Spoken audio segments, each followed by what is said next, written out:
मनुष्य शरीर में जन्म लेना होता है तो प्रकृति में वर्षा के साथ आता है, प्रकृति में वर्षा के साथ आया, और फसल में मूली, गाजर, गेहूं, अन्न, इनमें वो जीव प्रवेश करता है और उसे माता पिता दोनों पाते हैं। तो सप्तम धातु वीर के रूप में परिणित होता है जीव।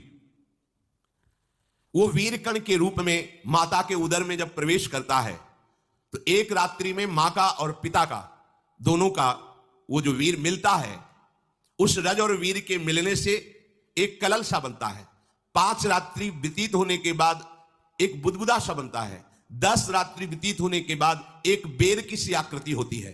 फिर उसके बाद उसमें धीरे धीरे मांसपेशियां बढ़ने लगती हैं। 1 महीने में उसके सिर निकल आता है, 2 महीने में हाथ पांव अंगों का विभाग होता है, तीसरे महीने में नख, रोम, अस्थि, चर्म, स्त्री पुरुष के चिन्ह प्रकट हो जाते हैं, 4 महीने में मांसादि 7 धातुएं प्रकट हो जाती है, 5वें महीने में चेतना जागृत हो जाती है। जैसे अपने चेतना, ऐसे 5वें महीने में गर्भस्थ शिशु की चेतना जागृत हो गई। जीव है पर चेतना 5 महीने बाद मां के गर्भ में जागृत। अब उसे भूख लगती है, प्यास लगती है, वहां की तापमयी जलन, पीड़ा, छोटे छोटे कीड़ों के द्वारा काटना, 6ठे मास में झिल्ली से लपटा हुआ मां की दाहिनी कोख में कीड़े की तरह तड़पता है। उस समय माता को कड़वे और खट्टे पानी की लालसा होती है, जिससे उसके अंगों में जाकर भयंकर जलन होती है। यह है भोग। वो कृमि कीड़े की तरह तड़पता है। मलमूत्र के गड्ढे में बीच में झिल्ली में बंधा हुआ वो जीवात्मा सुकुमार तो होता है, वहां के कीड़े उसे नोचते हैं छोटे छोटे, वो तड़पता है। माता प्रसन्न होती कि जब बच्चा हिलता है, बोले है उसकी दुर्गति हो रही, वहां भयंकर कष्ट पा रहा है। ऐसा क्लेश होता है कि क्षण क्षण में बेहोश होता रहता है। माता के खाए हुए कड़वे, तीखे, गरम, नमकीन, रूखे, खट्टे, यही पदार्थ पाने की इच्छा होती है माता, क्योंकि उसको भोग भोगना है। उसके कोमल शरीर में भयानक पीड़ा होती है जब माता ऐसे पदार्थ खाती है। गर्भाशय की झिल्ली में लिपटा हुआ, आंतों और मलमूत्र से घिरा हुआ, सिर, पेट की और पीठ और गर्दन एक कुंडलाकार, ऐसे कंकण जैसा, ऐसी आकृति गर्भस्थ शिशु की होती है। पिंजड़े में बंद पक्षी के समान पराधीन, ना तो वो हिल डुल सकता है ना बोल सकता है, बड़ा असमर्थ दुख को भोग रहा है, चेतना पूरी है।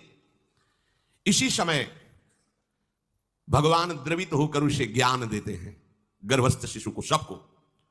जे उसे ज्ञान होता है तो सैकड़ों जन्म के कुकर्म उसे याद आते हैं, सैकड़ों जन्म के।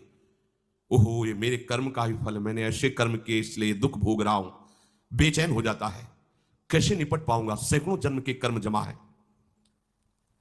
अब महान अशांति उसके हृदय में, उस शरीर में भयंकर पीड़ा, कुंडलाकार शरीर है, हिल भी नहीं सकता है, बस कीड़े काटते हैं, बड़ी तड़पन, बड़ी जलन, भूख प्यास की जलन। अब एक और भयानक जलन हुई, उसे स्मरण हो जाता है कई जन्मों के, सैकड़ों जन्मों के पाप कर्मों का। 7वां महीना आरंभ हुआ कि ज्ञान का उन्मेष हो गया। अब प्रसूति वायु उसे चला रही है, तड़पता है वो। सप्त धातु में स्थूल शरीर से बंधा हुआ वो जीव भयभीत होकर के पुकारता है, अगर कोई भगवान है तो एक बार मुझे यहां से निकाल दे।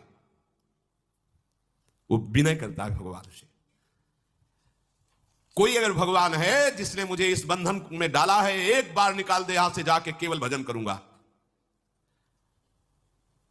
जीव कहता, जंतुर्वाच तस्योपशन्नमवितुम जगदिच्छयात् नाना तनोर्भुवि चलच्चरणारविंदम सोहम ब्रजामि शरणम रकुतो भयम में येने दृशी गतिरदर्श सतोनुरूपा। हे प्रभु, मैं बड़ा अधम हूं। ये ज्ञान भगवान की तरफ से गर्भस्थ शिशु को होता है। देखो, स्वयं वो इतना कष्ट पा रहा है, फिर जब आप गर्भ हत्या करते हैं तो आपका पाप कितना बड़ा होगा, सोचो। सब माताओं से विनय है, संयम से रहो, सावधान रहो। ये हत्या ऐसी नहीं तुम्हारे दान पुण्य से क्षमा हो जाएगी। ये जो भ्रूण हत्या है, गर्भ हत्या है, बहुत बड़ा पाप है। आप लोग अज्ञान के कारण इसको ध्यान नहीं देते, इसे खिलवाड़ समझते हो। कितना ज्ञान है। बेटी ही मां है, बेटी ही बहन है, बेटी ही पत्नी बनती है, बेटी ही किसी के जीवन को धारण करने वाली बनती है। और आपने गर्भ में देख लिया बेटी है, तुम स्वयं मां होकर उसका साथ दे रहे हो, उसका नष्ट करने के लिए। हमारी तो बात ही समझ में नहीं आती, क्या बुद्धि भ्रष्ट हो गई।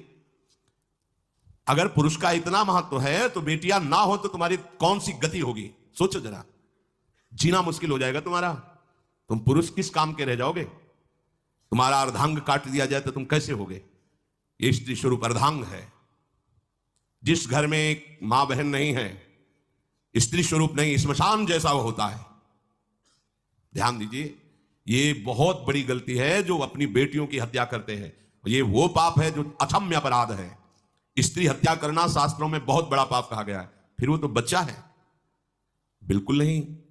जिनसे हो गया है, श्रीमद् भागवत का सप्ताह मूल संस्कृत से सुनो और भगवान से प्रायश्चित प्रार्थना करो कि हे नाथ, भूल से गलती हो गई, दूसरा कोई उपाय नहीं। ध्यान से समझ लीजिए, तुम्हारे भ्रूण हत्या गर्भ हत्या के पाप को नष्ट करने में एकमात्र श्रीमद् भागवत समर्थ है, दूसरा कोई नहीं। कोई दान पुण्य तीर्थ स्नान तुम्हें क्षमा नहीं कर पाएगा। यह ऐसा महापाप है।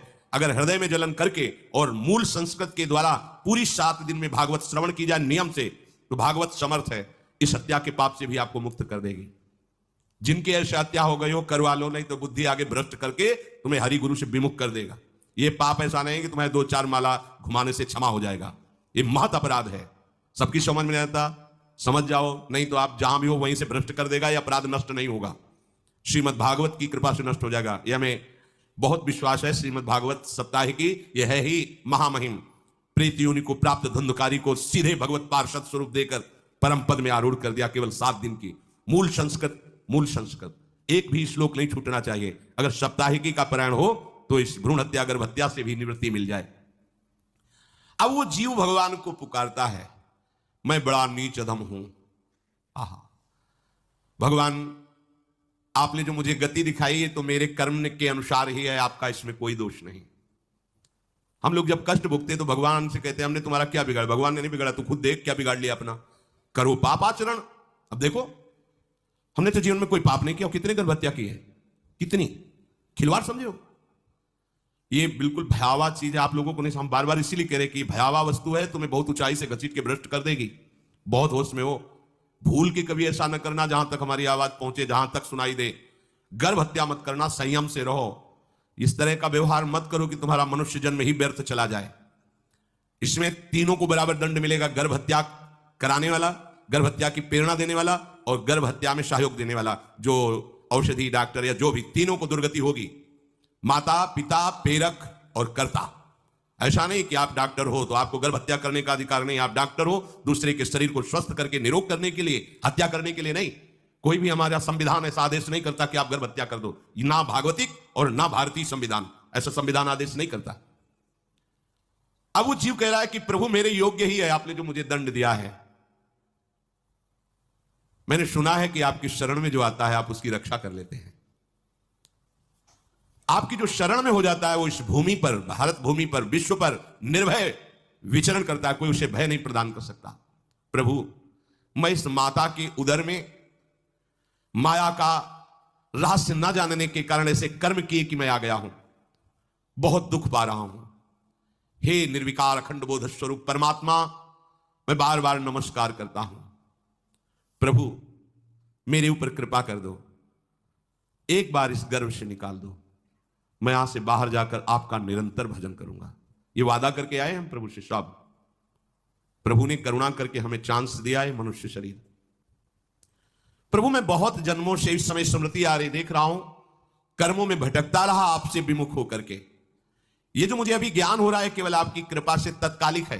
तत्कालिक, एक तत्कालिक वैराग्य होता है। जैसे कथा सुनियो, मन में आया कि अब तो भजन ही करना है। यह तत्कालिक है, स्थायी नहीं है। इसे स्थायी बनाओ। प्रभु, आप अंतर्यामी हो, आप सब कुछ जान रहे हो। तीनों तापों की शांति के लिए भक्तजन आपका भजन करते हैं। मैं देहधारी होकर जीव माता के उदर में मलमूत्र से रुधिर की झिल्ली में फंसा हुआ माता की जठराग्नि के ताप से जल रहा हूं। प्रभु, एक एक क्षण में यहां विकल होकर केवल इंतजार कर रहा हूं कि किस समय मुझे यहां से निकाला जाएगा। दीन बंधु, यहां से कब मैं निकलूंगा। स्वामिन, आप बड़े दयालु हो। आप जैसे उदार प्रभु ने मुझ गर्भस्थ शिशु को यह ज्ञान दिया। हे दीन बंधु, आप अपनी कृपा से प्रसन्न हो जाइए। प्रभु, एक बार निकाल दीजिए। मैं ऐसा भजन करूंगा कि दोबारा संसार के दुख में नहीं आऊंगा। कपिल भगवान कहते हैं, हे माता, वो गर्भस्थ बालक शिशु भगवान से प्रार्थना करता है। भगवान का आदेश होता है, तत्काल प्रसव वायु धक्का मारती है। जे ही प्रसव वायु धक्का मारती तो उसको ऐसा भयंकर कष्ट होता है, जैसा पीछे लिखा है कि जैसे जिंदा किसी की चमड़ी उतारी जाए, ऐसा मां के गर्भ से निकलते समय उसे कष्ट होता है। वो अत्यंत कष्ट से व्याकुल होता है। उसी समय उसका वो ज्ञान नष्ट हो जाता है जो भगवान ने दिया था। उस समय उसकी श्वास की गति रुक जाती, जैसे किसी का गला दबा दिया जाए तो कैसा लगेगा। ऐसी ही पूरी की पूरी भागवती की स्मृति नष्ट हो गई। होश आया तब देखा कि वो बाहर पड़ा हुआ है, माता के उस मलमूत्र में सना हुआ बिष्ठे की कीड़े की तरह। गर्भवास में जो दिव्य ज्ञान प्रकट हुआ था भगवान की कृपा से, वो सब नष्ट हो गया। भूमि परत भा ढाबर पानी, तिम जीवे माया लपटानी। चेतना आई तो रोने लगा। वो ज्ञान कहां गया? वो ज्ञानदाता कहां गया? वो कहता है कहां कहां? बोले थाली बजाओ, बच्चा हुआ है। और वो तो रो रहा है कि कहां, वो ज्ञान कहां गया जिसके बल से मैं कह रहा था कि बाहर निकाल दो, मैं आपका भजन करूंगा। सब खत्म ज्ञान। जो लोग उसका अभिप्राय नहीं समझते हैं, वो उत्सव मनाते हैं, बालक हुआ है, वो रो रहा है, वो कहां गया ज्ञान? कहां कहां कहां? छोटा बालक यही लोग कहता कहां? अभी जो ज्ञान उत्पन्न हुआ था, जो अभी भगवान का बोध हुआ था, वो कहां गया? कहां गया? घर परिवार के लोग उसका पालन पोषण करते रहते हैं, उसमें कोई निषेध करने की शक्ति नहीं हो रही। मच्छर काट रहा है, दुख हो रहा है, हटा नहीं सकता बालक। उस जीव को शिशु अवस्था में जब कपड़ों पे लिपेट कर इसे लिटाया जाता है तो इतना कोमल त्वचा होती कि कपड़े भी उसको, जैसे खुजलाहट है, पीड़ा है या जलन है, बिल्कुल कोमल त्वचा होती, कुछ नहीं कर सकता हो, पर रो सकता है। ना खुजलाने की, ना करवट बदलने की, ना उठने की कोई सामर्थ्य नहीं। बड़ा कष्ट पाता है बाल्यावस्था में, क्योंकि त्वचा बड़ी कोमल होती है, दास मच्छर आदि जीव उसको काटते हैं। गर्भावस्था का कोई ज्ञान नहीं रहा, सिर्फ रोना ही रोना रह रहा।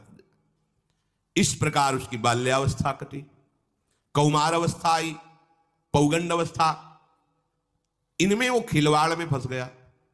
जैसे जैसे बड़ा होता जाता है, चेतना, गुनगुना, ये कार, ये प्लास्टिक के ऐसे उनमें मगन है। देखो ना छोटे बच्चों को, अज्ञानवश इसकी अवस्था कट गई। बड़े भाग्यशाली ऐसे भी बच्चे हैं जो तुतला के बोलते हैं, उनकी मैया कहती राधा बोलो, राधा। देखो ये सौभाग्य, प्रणाम है उन माताओं को जो अपने बच्चों को भगवान नाम बुलाती है। ये आप बोलो, श्री हरिवंश बोलो, राधे राधे बोलो।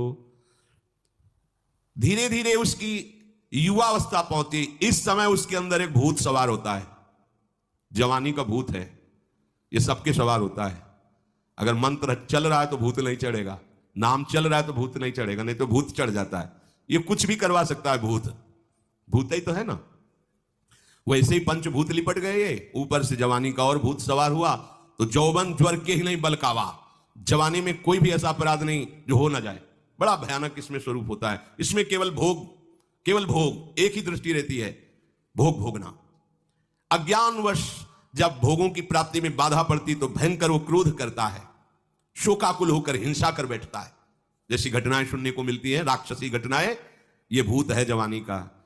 जहां कामना में बाधा पहुंची, क्रोध, क्रोध में वो समझ नहीं पाता कि मेरे जैसा ही प्रिय शरीर उसका है जो मैं वर्ताव कर रहा हूं। सदेहेन मानेन वर्धमानेन मन्युना करोति विग्रहम कामी कामेष्वंताय चात्मनः। जैसे जैसे देह बढ़ता जाता है, पुष्ट होता जाता है, वैसे वैसे भोग वासना और अभिमान बढ़ता जाता है। वो काम परवश होकर अपना नाश करना शुरू कर देता है। यौवन, वो फिर खोटी बुद्धि वाला वैसे ही पाप करने लगता है जिन पापों के कारण उसकी दुर्गति हुई थी, नरक आदि की। वो मां के गर्भ में आया था। देहाभिमान वश निरंतर मैं करूंगा, मैंने भोगा, मैं वो भोगूंगा। उसे ये ज्ञान नहीं रहता कि मैं वादा करके आया हूं कि भजन करूंगा और इस संसार से मुक्त हो जाऊंगा, भूल गया। इसी शरीर से उसको फिर भयंकर कष्ट भोगने पड़ेंगे। इसी का नाम संसार चक्र है।